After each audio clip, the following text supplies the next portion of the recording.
Bonjour tout le monde, on se retrouve aujourd'hui pour un nouveau concept de vidéo, et oui, encore un, j'ai l'impression que je dis ça à chaque fois. Et aujourd'hui les amis, j'avais envie de parler d'un des premiers mangas, si ce n'est le premier que j'ai lu, Dragon Ball.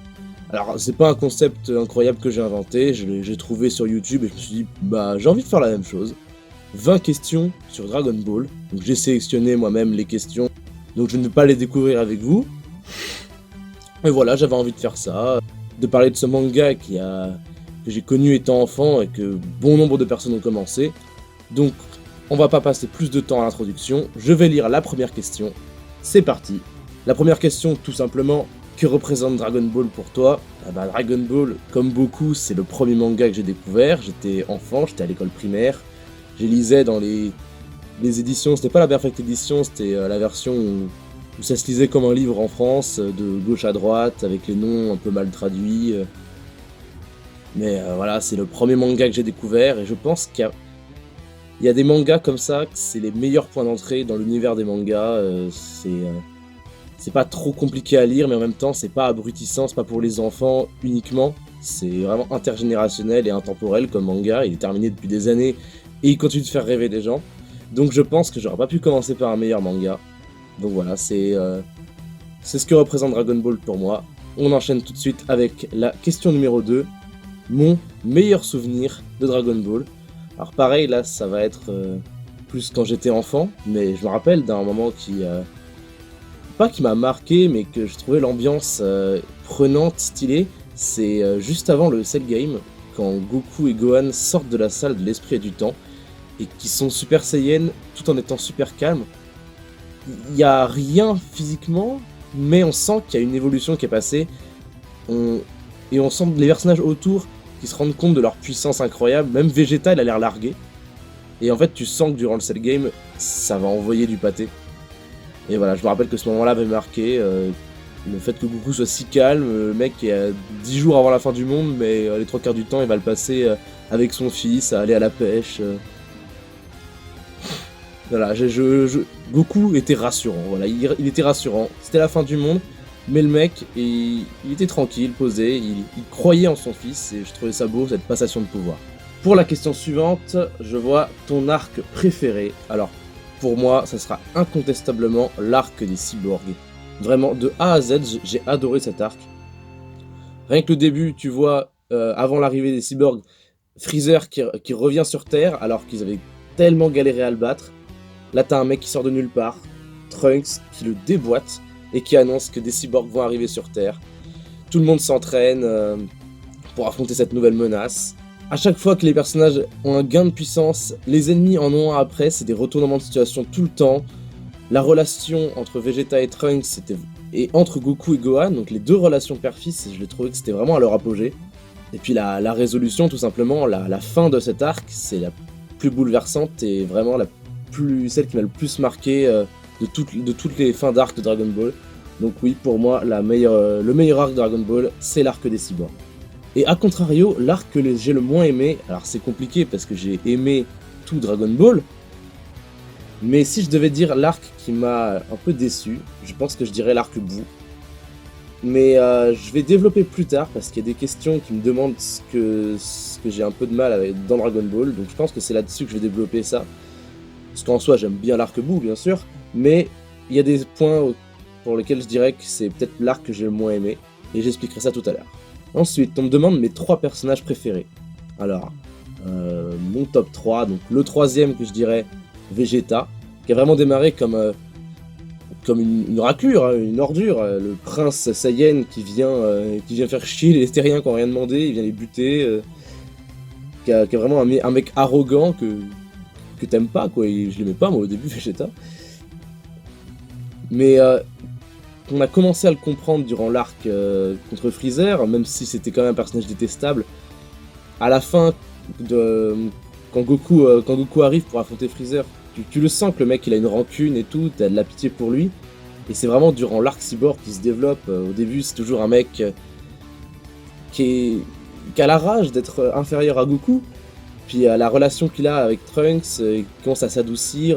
Tu te sens à la fin quand Trunks se fait tuer par Cell, le mec a la rage. Il a la rage pas par d'avoir perdu quelque chose, mais vraiment un être cher. Et c'est vraiment dans l'arc Boo que tu te rends compte que Vegeta a vraiment évolué, qu'il est devenu un modèle et un bon chef de famille, meilleur que Goku, je trouve. Donc voilà, Vegeta a une belle évolution. Ensuite, mon deuxième préféré, Son Gohan. Donc Gohan, qui est le fils et donc successeur de Goku, mais qui n'a pas demandé à le devenir. Le mec, dès il y a 4 ans, il se fait enlever par son oncle extraterrestre. Donc déjà, ça en impose. Il a rien demandé, mais il sait qu'il doit se battre pour sauver les gens qui peuvent pas, qui n'ont pas la force de le faire. Sur Namek, il va sauver le petit Dende alors qu'il sait qu'il a de grandes chances de se faire buter. Gohan, c'est le mec qui veut pas se battre, mais qui sait que s'il le fait pas, il y a personne qui pourra le faire à sa place. Donc voilà, c'est le Gandhi de Dragon Ball, Gohan.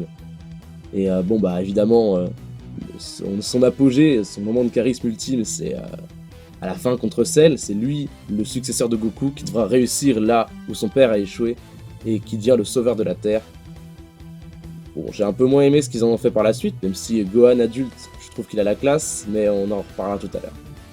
Et évidemment, le numéro 1, mon préféré, c'est bien sûr Trunks du futur. Vraiment, lui, c'est mon coup de cœur. Dès que je l'ai vu, je me dis, oh purée, lui, il a la classe.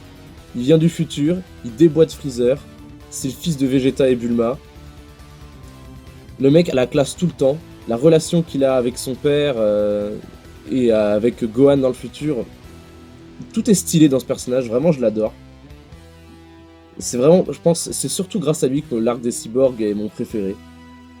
Je saurais même pas vraiment expliquer pourquoi, parce que du coup c'est peut-être un des personnages les moins présents de tout Dragon Ball, il a qu'un seul arc. Et pourtant il a une aura. C'est Vegeta sans le côté fierté et quête de puissance. Voilà, c'est la force de Vegeta et l'intelligence de Bulma avec une épée. Donc voilà, c'est l'apogée de la classe. Trunks, numéro 1 dans mon cœur. Prochaine question, ton personnage féminin préféré. Y a pas beaucoup de femmes dans Dragon Ball. Il y en a évidemment, il y a des femmes fortes, Chi-Chi par exemple, ou tout simplement Bulma. Mais ma préférée, je dirais que c'est Videl. Et Videl qu'on ne voit pas beaucoup pourtant, qu'on la voit juste dans le dernier arc. C'est la fille de Monsieur Satan, le champion de la Terre et qui en vrai était un véritable froussard. Et Videl, c'est tout le contraire. Elle est pas imbue de sa personne, elle est pas à se vanter de sa force, mais pourtant, pour une terrienne en tout cas, elle en impose. Et en fait, elle a toutes les qualités. En fait, les autres ont des qualités. Par exemple, Chi-Chi, c'est une femme forte, elle se laisse pas faire. Mais bon, elle est pas très maligne. Bulma, c'est le contraire, elle est intelligente, mais bon, c'est pas le genre de femme humble, quoi. C'est une prétentieuse. Videl, voilà, c'est une femme forte, intelligente, jolie, qui se laisse pas faire.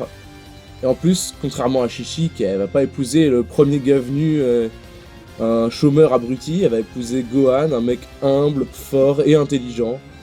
Donc voilà, c'est pas une femme stupide, c'est pour ça que c'est ma préférée. Pour ma transformation préférée, je vais pas être très original, c'est le Super Saiyan 2. Donc le Super Saiyan de base, évidemment, c'était ultra stylé, mais je trouve qu'il n'y aura rien de plus stylé comme transformation que la transformation de Gohan contre Cell. Tu sentais en fait dans tout l'arc Cell qu'ils essayaient de dépasser le stade de Super Saiyan entre Goku, Gohan, Vegeta et Trunks. Et tu le sentais quand ils sortaient de la salle de l'esprit et du temps, que Goku et Gohan étaient sur le point de réussir à le dépasser, mais Goku n'avait pas réussi et qu'il savait que son fils avait le potentiel. Et c'est du coup contre Cell qui dévoile l'étendue de sa puissance, Gohan qui parvient à surpasser le Super Saiyan. Et vraiment, pas plus stylé comme transformation, je trouve. Le Super Saiyan 2, l'apogée de la classe. On enchaîne avec la question suivante. Quelle est ta fusion préférée ? En vrai, des fusions, il n'y en a pas tant que ça dans Dragon Ball, il y en a 2. Bon, au sein de la série Dragon Ball, du moins, il y a juste Gotenks et Végéto. Gotenks, il est classe, mais bon, il est un peu comique. Je préfère largement Végéto. Végéto, vraiment, tu dis la puissance des personnages les plus forts de Dragon Ball, Goku et Vegeta. Bon, elle a duré vraiment pas longtemps, mais rien que pendant ce petit laps de temps, t'as pu voir l'étendue de leur puissance. Alors t'imagines s'ils avaient jamais défusionné comme dans Dragon Ball Multiverse, bah il y aurait plus jamais eu d'aliens qui seraient venus les faire chier, quoi. Vraiment, ils auraient vu le gars, ils seraient repartis tout de suite sur la planète. Ensuite, question suivante, les 3 personnages que tu aimes le moins. Ah, c'est pas facile à répondre à cette question, parce qu'il n'y a pas vraiment de personnages que j'aime pas.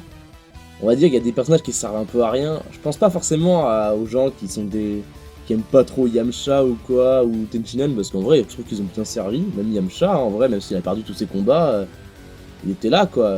C'est le vrai bro. Il y a des personnages que je trouve qui servent à rien dans l'histoire. Plume. Plume, à part couper la queue de Goku en singe géant, qu'est-ce qu'il a fait? Bah, pas grand-chose.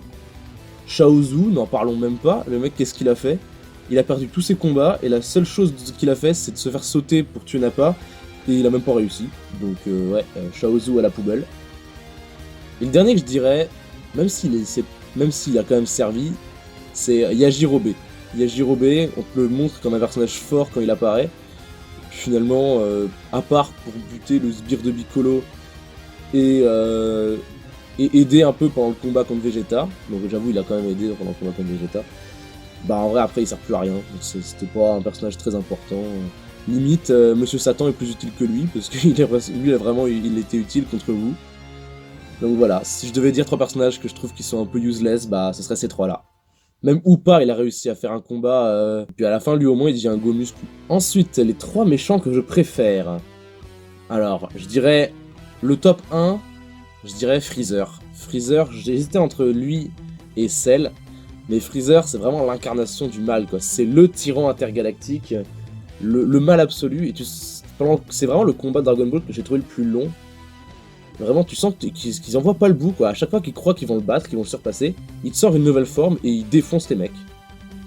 Genre la scène où Vegeta il balance la sauce et que Freezer il donne un coup de pied dedans et il le dévie, mais tu te dis, mais ouais, comment tu veux battre ça, quoi. Et donc vraiment, ouais, c'est le mec tenace. C'est pas pour rien qu'ils l'ont fait ressusciter 2-3 fois dans les spin-offs, là. Freezer, c'est l'incarnation du méchant Dragon Ball. L'ennemi à battre, c'est lui. Du coup, le numéro 2, bah, je l'ai dit, c'est Cell. Celle que j'ai vraiment trouvé stylé. En fait, j'ai plus trouvé stylé son arc que lui en lui-même. Il est classe, mais je trouve qu'il surpasse pas Freezer. Mais j'ai bien aimé le fait d'absorber les gens. C'est un être à la fois organique et cybernétique, qu'il a les cellules d'un peu tout le monde, c'est un peu confus. Mais c'est quand même un truc un peu stylé. Puis tout le délire du voyage temporel avec lui, des dimensions parallèles, à te péter le cerveau. Donc voilà, Cell numéro 2. Et en troisième, bah, je dirais pas Boo, parce que Boo, en vrai, c'est pas le méchant le plus stylé. Je trouve c'est un peu dommage de finir Dragon Ball avec lui, parce que c'est vraiment pas le plus charismatique, je trouve. Du coup, en troisième, je dirais, le premier méchant, on va dire, que tu trouves un peu dangereux dans Dragon Ball, je dirais Tao Pai Pai. Même s'il a pas été une menace très longtemps, c'est quand même le premier combat que Goku perd en vraiment 1v1, sans tricherie ou quoi. Par exemple, le commandant Blue, c'était pas vraiment un combat à la loyale, quoi. Tao Pai Pai, c'est vraiment le vrai adversaire contre qui Goku a galéré la première fois. Et du coup, ouais, je le trouvais assez classe, sa manière de lancer un pilier et de monter dessus pour se déplacer. Rien que ça, je trouvais ça marrant. Donc, ouais, voilà, Tao Pai Pai, je dirais mon troisième méchant préféré. Ensuite, la question, le combat du Tenkaichi Budokai que tu as le plus aimé. Alors du coup, des Tenkaichi Budokai, il y en a eu 3 ou 4 dans la série, je crois. Et je pense... il y en a pas mal que j'ai aimé. En fait, mes préférés, c'est ceux quand Goku est un enfant. Je trouve que c'est les plus marrants, t'as des techniques inventives et tout. C'est pas une question de puissance brute. Il y a beaucoup de combats qui sont classe, contre Jackie Chun par exemple. Mais je pense que mon préféré, ce serait Goku contre Tenshinhan. Le premier affrontement, quand ils sont en finale. Il y a beaucoup de techniques inventives, je trouve ça assez stylé, c'était à la fois marrant et il y avait de la tension. Et du coup, bah, au Tenkaichi Budokai suivant, quand Goku revient, qu'il a grandi et qu'il défonce Tenshinhan, là tu sens la puissance, parce que le mec avait été vraiment au coude à coude avec lui, et quand il revient, bah, il le défonce, et voilà. Tenshinhan, peut-être le seul moment où il a brillé dans la série, mais voilà, j'en garde un bon souvenir. Pour la question suivante, les 3 combats que tu as préférés. Alors...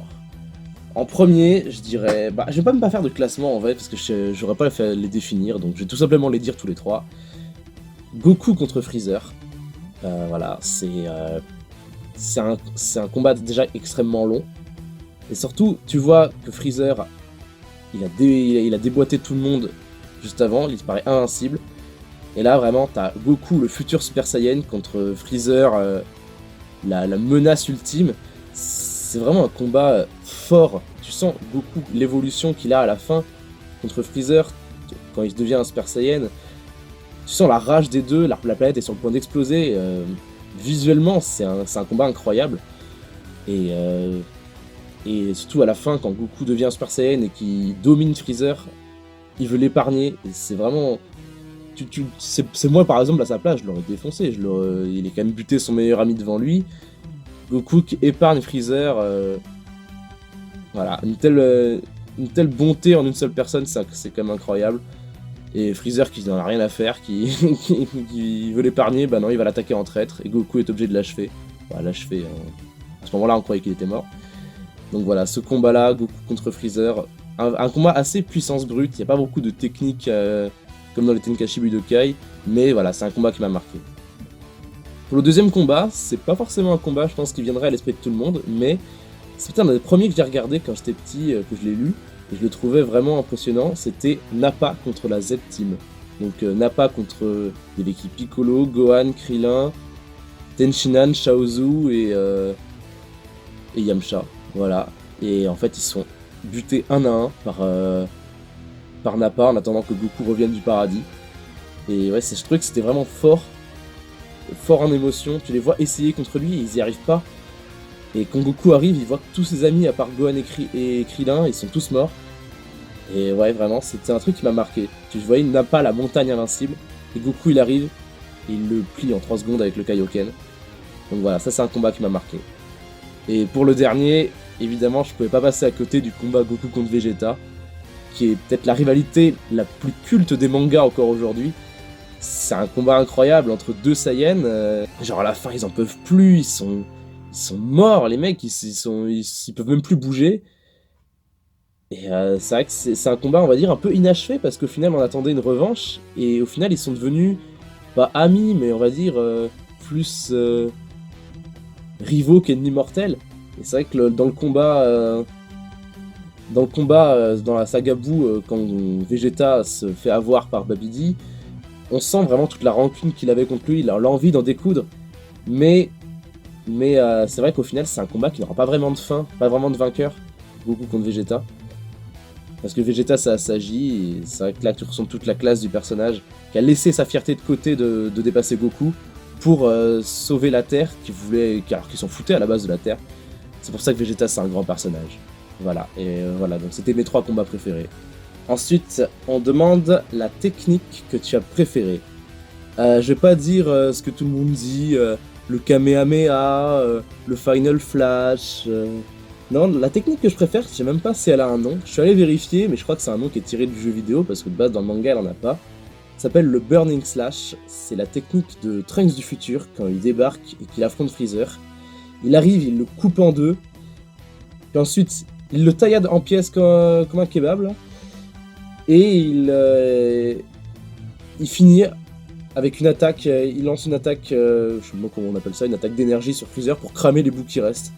Tout se passe en quelques secondes, et tout le monde est bouche bée, parce que Freezer, qu'on a mis tant de temps à battre sur la planète Namek, il se fait enchaîner comme ça par un mec qui sort de nulle part. Et voilà, c'est super classe, un mélange de techniques de combat, de techniques à l'épée, et d'une attaque d'énergie à la fin, le mélange des trois, hyper stylé. Voilà, c'est la technique que je préfère, parce que évidemment, Trunks du futur, il est dans mon cœur. Ensuite, on va passer aux questions qui fâchent. Les trucs que tu n'as pas aimés. Alors, pour beaucoup... En fait, je crois que les trois trucs que j'ai notés, ils sont dans la saga Buu, c'est pour ça que je dirais que c'est la saga que j'ai un peu moins aimé. Déjà, Goten et Trunks.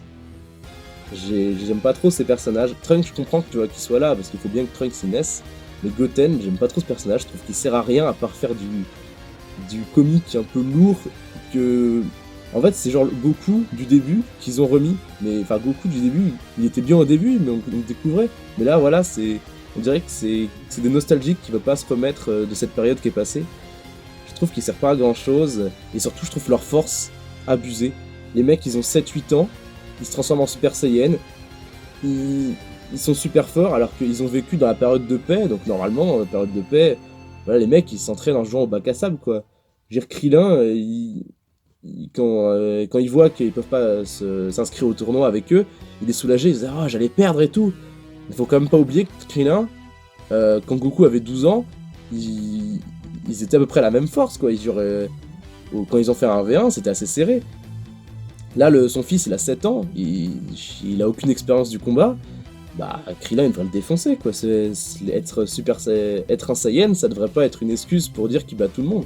Goku aussi c'est un Saiyan, hein, mais au début il se faisait maraver par Tao Pai Pai. Hein. Donc voilà, je trouve leur force un peu abusée, même si on me dit que les demi-Saiyans ils sont plus forts que les Saiyans normaux, faut pas oublier que Trunks du futur, il a réussi à devenir Super Saiyan, il avait genre 16 ans, il a dû voir son meilleur ami mourir devant lui. Là, le Trunks de cette époque-là, il a vécu dans la joie toute sa vie, et le mec, après une partie de chat avec son meilleur pote, il se transforme en Super Saiyan dans la forêt, donc bon, je trouve que c'est un peu abusé, c'est pour ça que je les aime pas trop ces deux personnages. Ensuite, autre chose que j'aime pas, c'est le Super Saiyan 3. J'aimais bien en fait le côté Super Saiyan 2, que c'était le stade ultime, et faire un truc ensuite qui est visuellement moche. Je suis désolé, je le trouve pas beau le Super Saiyan 3, le mec a pas de sourcils, il a des cheveux trop longs, j'aime pas du tout. Et même la façon dont il l'acquiert, quoi, c'est hors champ. C'est vraiment, tu sens, t'as pas d'intensité, je trouve, et c'est peut-être mon avis qui est biaisé ou quoi, mais j'ai pas aimé cette transformation. Puis même contre le combat final, au final, y a même pas ils le mettent même pas, quoi. Ils disent, ouais, c'est pas bien, ça prend trop ton énergie, on va rester en Super Saiyan normal. Donc voilà, je pense qu'on aurait pu éviter ça. Et enfin, la troisième chose, qui est assez paradoxale, parce qu'au final, on a tous aimé ces moments-là, c'est la résurrection de Goku et de Vegeta. Goku qui s'était sacrifié contre Cell et Vegeta qui s'était sacrifié contre Boo. C'était des beaux sacrifices, et c'était une passation de pouvoir à leurs enfants. Genre Goku, il sait que la Terre est entre de bonnes mains, car Gohan c'est le nouveau protecteur de la Terre. Et pareil pour Vegeta, il se sacrifie en disant voilà, je vous laisse l'avenir entre vos mains. Et ça aurait pu être très stylé que la saga Boo se termine par Gohan et Trunks et Goten qui sont les successeurs de leurs parents et qui défendent la Terre à leur tour. Et je trouve que les ramener, Goku et Vegeta, ça nique un petit peu leur sacrifice. Tu te dis, bah au final, on peut se sacrifier tant qu'on veut, on va se faire ressusciter. Donc voilà, je trouve ça un peu trop facile, parce que du coup ça perd en émotion. La mort de Vegeta par exemple, moi ça m'a fait ni chaud ni froid, parce que je me disais, bah ils vont ressusciter quoi. Alors que si je savais que c'était fini pour lui, bah vraiment je pense que ça m'aurait beaucoup plus touché. Mon avis sur Dragon Ball GT. Alors Dragon Ball GT, c'est pas un truc que j'ai beaucoup regardé, j'ai regardé quelques épisodes. C'est très critiqué. Il y a des choses évidemment que je n'aime pas, le fait que Goku rajeunisse, je trouve que c'est une idée à la con. La recherche de Dragon Ball, je trouvais que c'était assez chiant. Bon, c'est vrai que je vais dire les critiques que tout le monde a dit. Pan qui est un peu insupportable, Trunks qui est pas très charismatique. Voilà, il y a beaucoup de choses mauvaises dans Dragon Ball GT et des trucs même pas exploités. Par exemple Goten, je trouve que c'était le bon moment pour le faire combattre, vu qu'il a pas vraiment brillé dans Dragon Ball classique quoi. Mais au final il fait pas grand chose. Mais il y a quand même des bonnes idées je trouve dans Dragon Ball GT. Déjà le Super Saiyan 4. Contrairement au Saiyan 3 que j'aime pas, le Saiyan 4 je le trouve vraiment très stylé. Et c'est vraiment évolution finale des Saiyans, qui à la base c'est quand même censé être des hommes singes. Donc en faire une fusion, je trouve que c'est vraiment stylé visuellement. Donc moi j'aime bien cette transformation du Super Saiyan 4. Ensuite il y a des personnages que j'ai bien aimé voir dedans. Pan déjà, je trouve, même si elle sert pas à grand chose et qu'elle combat pas vraiment, c'est un peu ce truc que j'aimais pas. Mais rien que de la voir en fait, je trouve que c'est stylé, c'est la fille de Gohan, c'est pas n'importe qui. Donc j'aurais vraiment aimé qu'elle soit vraiment plus combattante. Parce que dans le final de Dragon Ball, on voyait qu'elle était un petit peu comme son grand-père à aimer se battre, et donc ça aurait été vraiment stylé. Et un personnage que j'aime beaucoup, alors que pourtant on le voit très peu dans Dragon Ball, c'est Oob, le disciple de Goku. Et c'est vrai que le voir, je sais pas, j'aimais bien ce personnage. Mais aussi, il fait pas grand chose, je trouve. Bah, je crois qu'il fait un ou deux combats dans Dragon Ball GT. Donc c'est vrai que ça aurait peut-être plus l'exploiter. Au final, voilà. Mais rien que le voir, en fait, je trouve que c'est un personnage à exploiter. Et si un jour on fait autre chose que Dragon Ball Super ou GT, un autre truc par exemple, bah j'aimerais bien revoir Oob. Vraiment, ça me ferait plaisir. Et troisième truc à dire sur Dragon Ball GT, la fin. La fin, elle est assez spéciale et vraiment, je trouve touchante. On comprend pas vraiment, c'est pas explicitement dit, c'est à toi de réfléchir sur ce que tu vois en fait. Et on voit que Goku est sur le point de clamser contre le dernier méchant. Et bah après c'est c'est une interprétation, mais on sent qu'en fait c'est Shenron lui-même qui rend Goku, qui ressuscite Goku, qui le rend divin en quelque sorte, pour le faire protéger la Terre une dernière fois. Mais que du coup Goku ensuite doit repartir avec lui et qui devient un peu le gardien des Dragon Ball. il part en fait, tout le monde pleure et tout, il comprend pas pourquoi Goku doit partir, mais lui il accepte son sort comme s'il avait compris. C'est un peu comme si Goku devenait une divinité éternelle, et c'est d'ailleurs ce qu'on voit à la fin, dans le dernier épisode où Pan est une vieille femme et que Goku voit ses descendants. Il a pas une auréole, il est pas juste en fantôme, le mec est devenu limite une divinité, protecteur des Dragon Ball, et je trouve ça assez beau. Ça aussi c'est le nom de la série quoi, donc je trouve ça assez beau, le fait que Goku devienne une espèce de divinité éternelle. La fin est assez... était finie un peu en queue de poisson, mais je trouve que c'est bien de faire une interprétation de soi-même de cette fin. Donc voilà. Y a pas que des mauvaises choses dans Dragon Ball GT. Faut pas juste retenir que Vegeta a une moustache. Et la même chose du coup pour Dragon Ball Super, mon avis. Dragon Ball Super... Ouais, bah super, c'est un bien grand mot je trouve. Il y a des bonnes idées, mais il y a beaucoup de mauvaises idées aussi. Alors, rien que Goku déjà, je le trouve beaucoup trop con. Goku ça a jamais été une lumière, mais c'était quand même un brillant élève, un grand combattant qui avait des techniques un peu spéciales, mais qui marchaient. Là, Goku, c'est juste un gros débile qui pense qu'à se battre, et qui règle tout par la force brute, quoi. Je trouve ça dommage, quoi. Goku, il a plus aucune inventivité, le mec, c'est juste, il se bat à coup de transformation, et c'est tout. C'est vraiment un gros crétin. Ils ont fait vraiment un débile.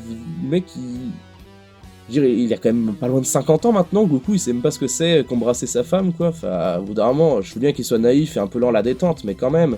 Il y a aussi, du coup, ce que j'ai dit, le coup des transformations, je trouve qu'il y en a beaucoup trop. Genre, à chaque fois qu'il y a un ennemi, t'as une transformation en plus. Alors, il y avait déjà ça dans Dragon Ball, mais là, c'est abusé. T'as le Super Saiyan God, déjà, pour l'avoir, excuse-moi, quand faut demander à un utérus de se transformer en Super Saiyan, je trouve que ça part un peu loin. Le Super Saiyan God, Super Saiyan, donc le Super Saiyan Blue, toutes les transformations de Vegeta ensuite, Super Saiyan Blue, Berserker, enfin il y a beaucoup trop de formes, et ça se passe, c'est même plus stratégique, c'est juste des transformations et des power-up. Moi j'aime pas du tout. C'est stylé, les combats sont visuellement stylés, mais je trouve qu'il n'y a pas assez de place pour la subtilité et pour les techniques inventives comme il y avait avant, et j'aimerais bien que ça revienne. Et puis aussi, un autre truc que j'aime pas trop dans Dragon Ball Super, c'est les puissances des personnages. Enfin, Goku est quand même censé avoir passé un niveau incroyable, il est censé être l'équivalent des dieux.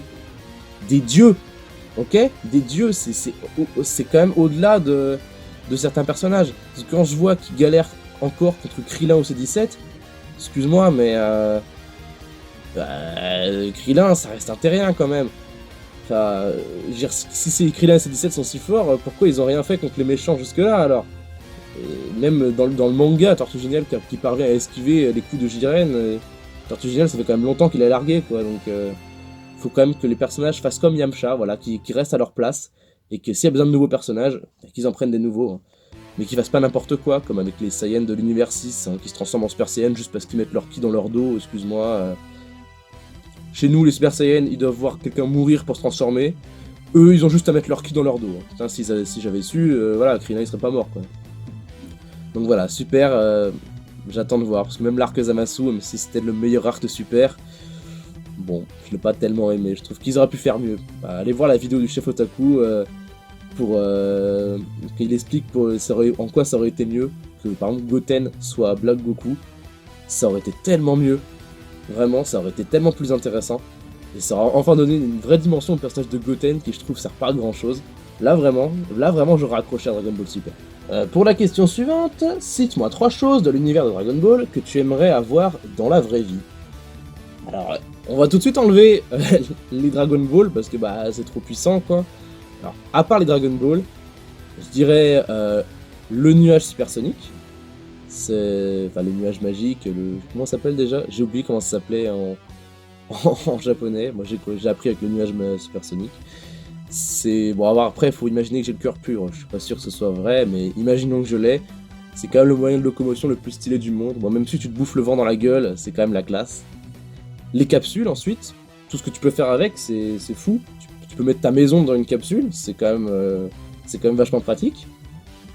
Et enfin, troisième chose, bah, les senzu. Voilà, plus besoin d'aller chez le médecin. Plus besoin d'aller acheter de la bouffe quand t'es en dèche. Voilà, tu bouffes un senzu, t'es tranquille pendant 10 jours et en plus t'es plus malade. Voilà, tranquille. Ensuite, ton sensei préféré, ton professeur préféré. Donc c'est moi qui ai rajouté cette question. Il y a beaucoup de sensei dans Dragon Ball, des professeurs de Goku. On pense à Tortue Géniale, au Maître Kaio, au Maître Karin, et qu'on peut dire encore au Kaioshin.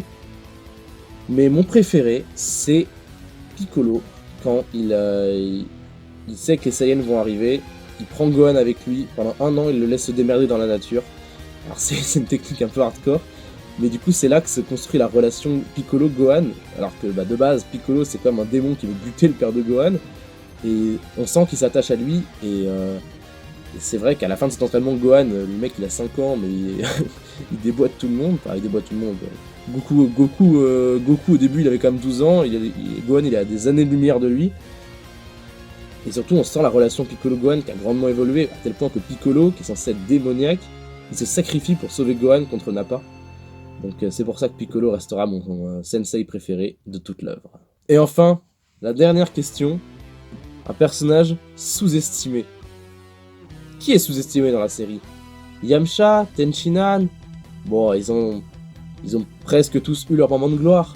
Mais celui que vous sous-estimez tous là, celui que tout le monde oublie, le roi Chappa. Le roi Chappa qui a failli remporter les éliminatoires de 2 Takashi Budokai. S'il n'avait pas rencontré Goku, il aurait été jusqu'en finale. Le roi Chappa, il a été brisé émotionnellement par Goku. Mais s'il n'avait pas eu Goku, le mec il aurait peut-être pu battre le démon Piccolo. Retenez bien ça, le roi Chappa, il est là et il vous attend. Bon, après cette petite blague, on finit ces 20 questions sur Dragon Ball. Donc j'espère que ça vous a plu. Que mes réponses ne vous ont pas trop fait criser.